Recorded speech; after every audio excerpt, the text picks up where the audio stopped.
지금까지 한국산 방산 무기는 가성비와 빠른 납기로 세계 시장을 공략해왔습니다. 폴란드의 K2 전차, 천무 로켓, K9 자주포가 그랬고 동남아와 중동으로 수출된 FA-50 전투기도 마찬가지였죠. 그런데 2025년 12월 태국 캄보디아 국경에서 벌어진 한 장면이 한국 항공방산의 판도를 완전히 바꿔놓았습니다. 바로 T-50TH 골든이글의 실전 투입이었습니다. 태국과 캄보디아는 지난 5월부터 프레아 비에아르 사원 인근 국경 분쟁으로 갈등을 빚어왔습니다. 1962년 국제사법재판소가 이 사원을 캄보디아 영토로 판결했지만 태국은 이 결정에 강한 불만을 품어왔죠.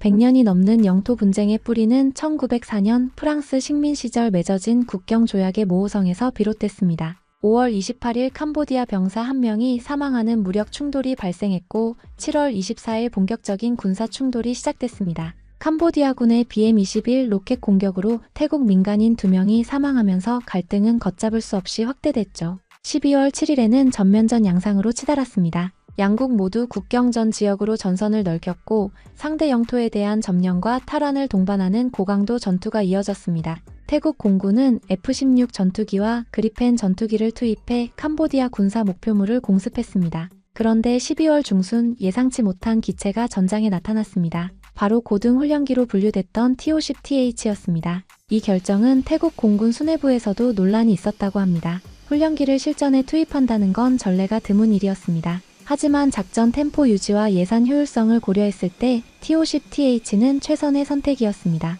태국 공군 제4비행단 401비행대대 소속 T-50TH는 F-16 그리펜과 동일한 편대를 구성해 캄보디아 국경지대 군사시설에 대한 정밀 타격 작전에 투입됐습니다. 한국형 GPS 유도폭탄인 KGGB를 탑재하고 출격한 T-50TH는 레이더 경보 수신기와 체프 플레어를 운용하며 대공 위협 환경에서도 안정적인 기동을 보여줬죠. 근접 항공 지원 임무를 수행한 T-50TH의 타격 정확도는 현지 군 관계자들조차 놀랄 수준이었습니다. 캄보디아군이 배치한 휴대용 대공미사일 위협 속에서도 회피 기동에 성공했고 체프와 플레어를 적절히 운용하며 생존성을 입증했습니다. 특히 주목받은 건 다리 폭격 작전이었습니다. 태국 공군은 캄보디아 보급로 상해 핵심 다리를 F-16으로 공습했지만 미국제 제이뎀 유도폭탄으로는 다리를 완전히 파괴하지 못했습니다. 다리 상판 일부만 손상됐을 뿐 보급로는 여전히 작동했고 이는 태국군에게 적지 않은 조롱거리가 됐죠. 캄보디아 측은 소셜미디어를 통해 태국의 F-16도 우리 다리 하나 못 무너뜨린다며 조롱했습니다. 바로 이때 투입된 게 T-50TH였습니다. 한국형 KGGB를 장착한 T-50TH는 무너지지 않은 다리 상판 중앙을 정확히 타격해 보급로를 완전히 차단했습니다. 100m 거리에서 오차 1m 이내의 정밀도를 보였다는 현지 보고도 나왔죠. 이 작전 이후 태국 공군은 정밀 타격이 필요한 임무에서 T-50TH를 우선 투입하는 전술로 전환했습니다. KGGB의 100% 명중률은 F-16의 제이뎀보다 우수한 성능을 보였다는 평가까지 나왔습니다. 이 소식이 전해지자 해외 군사 전문 매체와 나토 분석 커뮤니티에서 즉각 반응이 나왔습니다. 제인스 디펜스 위클리의 한 국방 전문 매체 편집장은 훈련기와 경공격기의 경계가 무의미해졌다며 T-50 계열 기체는 이제 명실상부한 전투 검증 플랫폼이라고 평가했습니다. 실제로 T-50TH는 휴대용 대공미사일 위협이 존재하는 환경에서도 회피 기동과 생존성을 입증했고 전투 지속 능력 면에서도 훈련기의 기준을 상회하는 성능을 보였죠. 미 국방부 산하 연구기관의 한 항공전력 분석관은 T-50TH의 실전 투입은 경공격기 시장의 패러다임을 바꿀 사건이라며 훈련과 전투를 겸하는 플랫폼의 효용성이 완벽히 증명됐다고 평가했습니다. 한국항공우주산업이 로키드 마틴과 공동 개발한 T-50 골든이글은 원래 고등훈련기로 설계됐습니다. 하지만 개발 단계부터 필요시 경공격기로 전환할 수 있도록 설계했죠. 최대 마하 1.5의 초음속 비행이 가능하고 F-16 수준의 기동성과 F-4 수준의 무장 능력을 갖췄습니다. 길이 13.4m, 너비 9.45m의 최대 이륙 중량 13.5톤으로 F-16의 70% 크기지만 마하 0.5에서 1.2 사이 영역에서는 오히려 F-16보다 우수한 기동성을 보입니다. 대부분의 공중전이 이 속도 영역에서 벌어진다는 점을 고려하면 실전에서 유리한 설계죠. 다양한 하드포인트를 통해 정밀 유도폭탄, 공대공 미사일, 로켓 등을 장착할 수 있고요. 최대 5.4톤의 무장을 탑재할 수 있어 경공격기로서 충분한 화력을 갖췄습니다. 이런 다목적성이 바로 태국이 T-50TH를 실전에 투입한 이유였습니다. 태국은 2018년부터 현재까지 총 14대의 T-50TH를 운용하고 있습니다. 도입 당시만 해도 순수 훈련 목적이었죠. 조종사 양성과 전술 훈련에 집중했습니다. 그런데 캄보디아와의 분쟁이 격화되면서 상황이 달라졌습니다. F-16과 그리펜만으로는 작전 강도를 감당하기 어려웠고 예산 부담도 만만치 않았죠.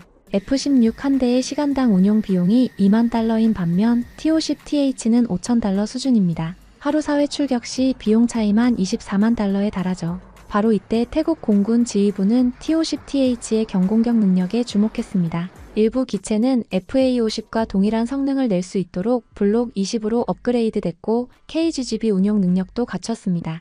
ELM-2032 레이더를 장착한 기체들은 지상 목표물 탐지와 추적이 가능했습니다. 현지에서 작전을 지휘한 태국 공군 관계자는 T-50TH의 정밀도는 놀라울 수준이라며 베테랑 조종사들조차 이 기체의 성능을 극찬했다고 전했습니다. 20년 이상 F-16을 조종한 경험이 있는 조종사들도 T-50TH의 타격 정확도와 작전 효율성을 높이 평가했다는 겁니다. 특히 유지보수가 간편하고 출격 준비 시간이 짧아 작전 템포 유지에 유리했다는 평가가 나왔죠. 실제로 F-16이 출격 준비에 평균 2시간이 걸리는 반면 T-50TH는 1시간 이내에 재출격이 가능했다고 합니다. 하루 최대 4회 출격을 기록하며 작전 효율성을 입증한 겁니다. 모듈식 엔진 구조 덕분에 현장에서 부품 교체가 가능했고 정비 시간은 유럽 전투기 중 최저 수준이었습니다. 이번 실전 투입으로 T-50 계열 기체는 컴뱃 프루븐 타이틀을 공식적으로 획득했습니다. 이는 방산 시장에서 엄청난 의미를 갖습니다. 한 방산 전문가는 내부 보고서에서 T-50을 가격 대비 위협적인 대안으로 분류했다며 특히 동남아와 중남미 시장에서 경쟁이 치열해질 것이라고 전했습니다.